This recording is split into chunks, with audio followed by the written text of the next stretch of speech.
What's going on, everybody? My name is Wesley. Today, I'm going to be going over my top 10 takeaways from the book Rich Dad, Poor Dad by Robert Kiyosaki. Let's dive into it. Hey, everybody, welcome back. And so today, I'm super stoked. I did some changes to the office. And so I'm kind of liking the space a little bit. As you can see, I've had this downstairs for a while in my living room, but had to bring it in the office. And this is my awesome Iron Man Pez dispenser. The space is getting worked out. I'm trying to figure out the best way to frame things. But basically what I'm looking to do is have this spot and another spot where I sit down, kind of create a different environment, have a better quality video for you. So that being said, let's go ahead and dive into the first takeaway from Rich Dad, Poor Dad. Finding a way to make money while not working. It's a crazy concept, right? Well, let's kind of dive into that a little bit. It's the difference between working for $10 an hour for 8 hours a day versus making $500 a day, hiring the person that makes $10 an hour. Now, that's just one example, right? Now, with Robert, in his book, he tells a story about how his friend Mike and him both work for one Saturday for this shop, and they bought comic books and sold them. When they didn't sell, they would get rid of them. They would throw them away, and a guy would come and bring more comic books. Now, here's the thing. There's a catch. These boys saw that they were throwing them away, and instead of throwing them away, he asked the guy that brought the comic books, he says, can we have the comic books? Can we sell them? And the guy basically said, you can have them, you just can't sell them. And so that made them think of another way to make money. You can have them, but you cannot sell them. So what does he do? Him and his buddy Mike, they start a business, and what they do is they make a bunch of comic books, or they stack them up, they collect them, right? And when they have enough, they made sort of a library of sorts. So kids in the neighborhood would pay like 10 cents. It's not a lot now, but it was a lot back then, especially for kids, right? They come in, they pay 10 cents to come in and read these comic books. Now keep in mind, they would make only 30 cents on one Saturday, and each person had to pay 5 or 10 cents just to come in and read comic books for the whole afternoon. Now they paid their sister, I think it was like, I don't know, $1, something like that. And all she had to do was check people in, make sure they paid that money, and write down that they came in. And that's it. And she got $1 out of that. So they were making $10 roughly a week when they were only making 30 cents a Saturday before. Now, it seems like a very large difference. You might get angry and think, man, what in the world? Now, in today's sense, we sort of see that. We have a bit of a different perspective here. That's like taking somebody who makes $10 an hour for 8 hours, $80 a day before taxes, and then verse that and go, what if you made $500 a day and you owned the business that hired the person that made $10 an hour for 8 hours? See the difference? And all you had to do was pay that person $80. And so that's my first takeaway. It's a game changer. It makes you think, right? Now on to the second takeaway. The second takeaway is very simple, but it's a very big shift in mindset again, right? All these things you read in these books just illuminate your mind to a different perspective. What do the rich do? The rich acquire assets. What are assets? Assets are properties, music, scripts, patents, anything that brings money in is considered an asset. So what do the rich do? They acquire income bringing assets. Anything that does not bring income is not an asset. It's a liability. So learning that concept really changed my whole outlook, okay? When you're going through school, when you're growing up, learning how to pay for things, you don't really really understand what these things are as an asset versus a liability. Now, we all wish they taught this in school, but they didn't. And so financial knowledge, financial IQ, those kind of things are very important so that you can acquire the things that you want to do and live the life that you want to live. My third takeaway is, what are real assets? Now, in the second takeaway, I did talk about what an asset is. But let's kind of talk about the reality of what an asset is, right? Now, a real asset, this is in the perspective of Robert Kiyosaki. What is a real asset to Robert Kiyosaki? That is a business that does not require his presence. It's a system that is well known, like let's say, for example, a franchise. You buy a franchise, you don't really need to work in it day in, day out. You hire the people that you need to work in it, and that's it. Or you hire a general manager that hires those people, and then you check in with that general manager every month or so, right? However that frequency is, the point is you're not working in the business, you own it. You are reaping the profits from that business. That is a real asset according to Robert Kiyosaki. Some more are royalties from intellectual property, right? Music, scripts, real estate, renting, right? All that stuff that brings money in, those are real tangible assets. Touching a little bit more on the real estate side, you can also have lease agreements, right? Let's say you own apartment buildings, you get that those lease agreements bring in that renting income. It's a similar way of renting homes. When you rent real estate, when you rent that out, you're bringing in income. So it's an income producing asset. This next takeaway is really kind of huge for me because I always love to learn new skills. And the thing with kind of growing your assets, growing your knowledge, your financial knowledge, is learning new skills. You don't know what you don't know, right? So you have to learn it. And some people do not have the willingness to learn new skills. You have to be able to learn new skills. For me, one thing I do struggle with, that I will admit, is that I like to learn a lot of things, but I don't focus. And so lately I've focused myself this year on focusing on learning how to make profit-driven businesses, right? So eBay, for example, I've spent roughly $100 to $200, a little bit more than I thought I was going to, because you're still learning how to do it. I had a coaching call, but all those things aside, I didn't spend that much money in the grand scheme of things like I've done before. But once I start selling things and I start actually figuring out that process of how to move things along and how to get my eBay account to be put out with the rest of the items that are out there and put in front of people, when I learn the best way to do that, then I'm going to start making money. And all I have to do is keep feeding that system, and I'm going to keep making more and more money. An example on the willingness to learn. Someone writes a book. Well, I've actually had a family member on my wife's side that wrote a book, and they did not know how to sell it. They did not know how to advertise it. It's a very good story. It's a very beautiful book. My wife read it. She loved it. But the thing is, if you don't know how to sell a book, if you don't know how to advertise a book, and you're just going to kind of have the attitude of, well, I don't know how to advertise, I don't know how to sell, so I can't make money off of this book. I can't get the book out there, right?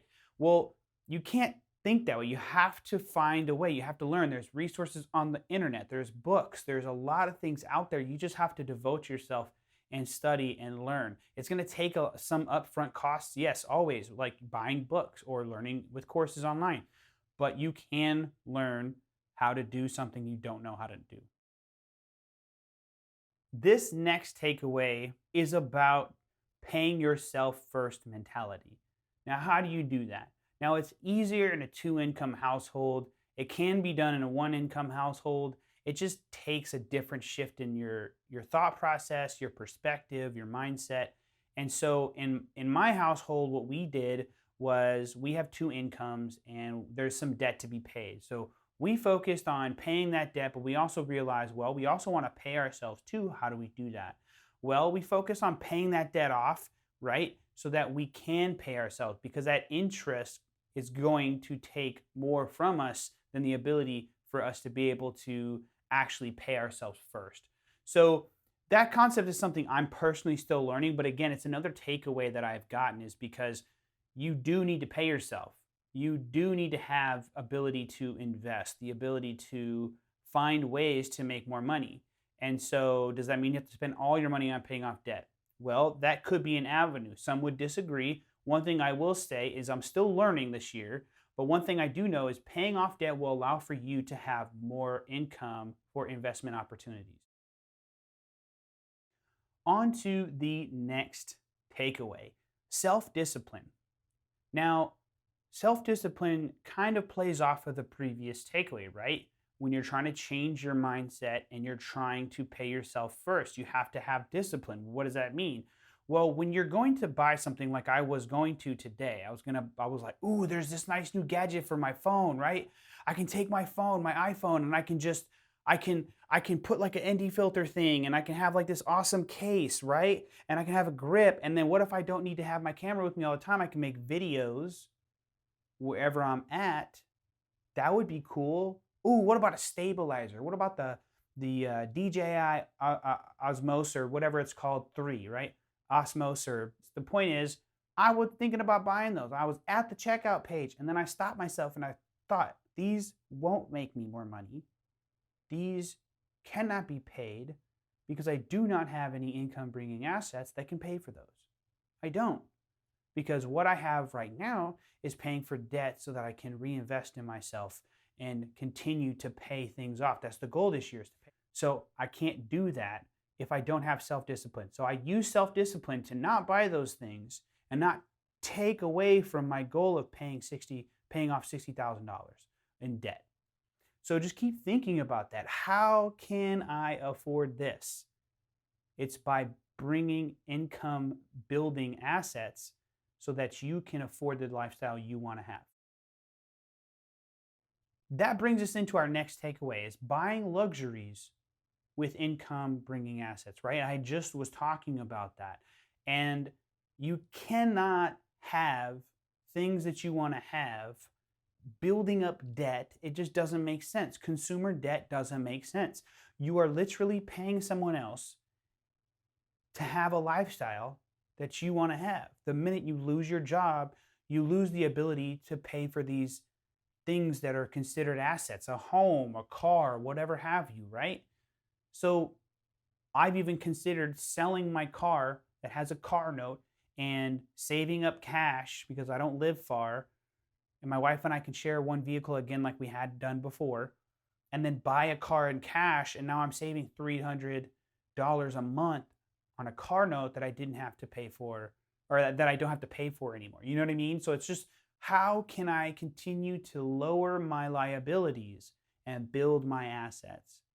Another thing I was thinking of is, ooh, I could build a course to teach businesses how to do, social media, video, those kind of things that are, seem to be complicated, but these days there's so many things online, websites, applications that help you build things to where you don't have to be an editing professional. You don't have to do anything. These things are very simple apps, and you can just do that until you're able to pay someone to do it for you.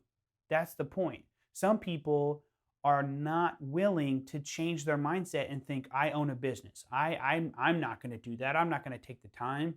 I don't have time for that. But when you don't have the money to pay someone else, you have to make time. It's about the mindset shift. If you want to be able to buy luxuries with income building assets, you have to have income building assets. The next takeaway is income, expenses, assets, and liabilities. Reading this book literally opened my entire perspective on what income, expenses, liabilities, assets are and how they interject. How when you have income coming into the household, how just by the pictures you'll see in the book, it really just shows you a beautiful way, very simple way to look at assets, liabilities, income, and expenses. A lot of us have our income coming in and going directly to our expenses, and nothing is going into building assets that have income coming in so that it could pay for the liabilities and the expenses. So you'll see a lot of different graphics in this book, but one that is very, very prominent that is kind of a good way to have it is you have income coming in into your assets, then going out to your liabilities and your expenses. And that's it. That's a good way to think about it. And when I realized that that was the best way to have it, it blew my mind. This next takeaway talks about a little bit of what I said in the first takeaway, right? Working for money. What exactly does that mean? That means you work in a 9 to 5, you're making financial goals, you're accomplishing things for other people. Now, the reason why I wanted to dive a little bit more into this is because I've felt this a lot lately, is how no matter what, but when you're working a 9 to 5, you are always put in a position where you have to be uncomfortable. You have to do things you don't like to do. And in addition to all of that, you're being basically treated as though we appreciate your thoughts. We appreciate your considerations and your ideas and things like that. But this is how we're going to run the business because it's our business. And this is what we're telling you to do if you want to keep your job. And so the fear of that, in addition, the company that I work, for example, let's just say they lose the contract. Guess what? I lose a job. It's as simple as that. And so that put a very big kind of light bulb, so to speak, in my head to think I need to have things that are making just as much money as I'm making in this job. And I need to make sure that I have 6 to 12 months ready to go just in case, as I continue to build these assets, as I continue to learn more about real estate and how I can build these income building assets. How do I do these different things? And so working for money always can be limiting. Not saying you can't make lots of money. Now, I do want to be honest here. There are people who work for a living that make a ton of money. That's not the point of this book. The book is really just trying to help you understand more about financial education, just helping you illuminate your perspective on things you may not have known. Like, for example, you don't have to be a millionaire to make a lot of money. You don't have to make a lot of money to make a lot of money, if you get my drift, right? You can actually work in a regular job if you love it.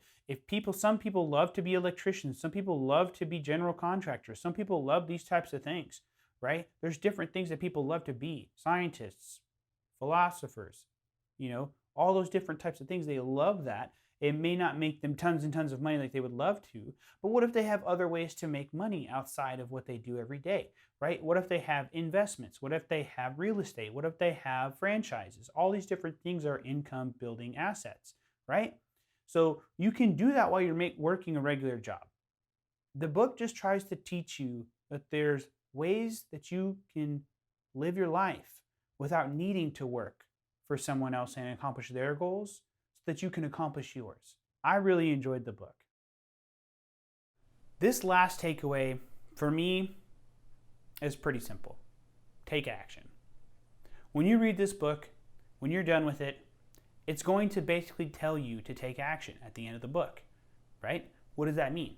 That means you need to start looking at your life. And what are you doing right now that's not bringing you to where you want to be? You need to change what you've done to go where you want to go. So if that means you need to learn a little bit more, then do that.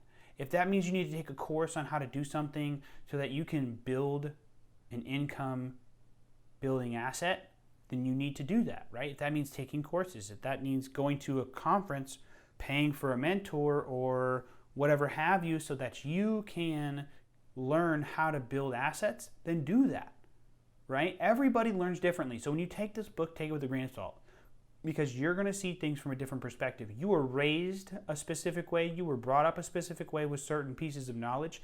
The one thing I love about this book, it's polarizing. You have the poor dad, and it's just a concept to understand that his real father just had a poverty mindset versus his rich dad or his friend's dad, right, had a money-making mindset, and I want to build more assets that bring me more money, right? And so it helps you to understand the different mindsets that some people might come from in different households. Thank you so much for watching this video all the way to the end. I do appreciate it. This book was such a great book to read. It did change my life. I kid you not, I took a pen and I was underlining a lot of things. I was writing in the chapter summaries that it has. And so definitely read the book. It's a good read. I'll have a link down below if you'd like to purchase it yourself. It also supports this channel and is an affiliate link, just to be clear.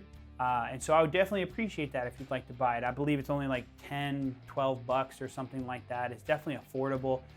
If it's not, no big deal, I understand. But if you loved this video, do me a favor, hit the like down below. It does help the YouTube algorithm, and comment your thoughts as well. Let's have a dialogue in the comments. I'll definitely love to talk with you about it. If you feel that you have any friends or family that might benefit from this video, definitely share it with them. Anyways, guys, that's it for today, and I'll see you guys in the next video. Peace.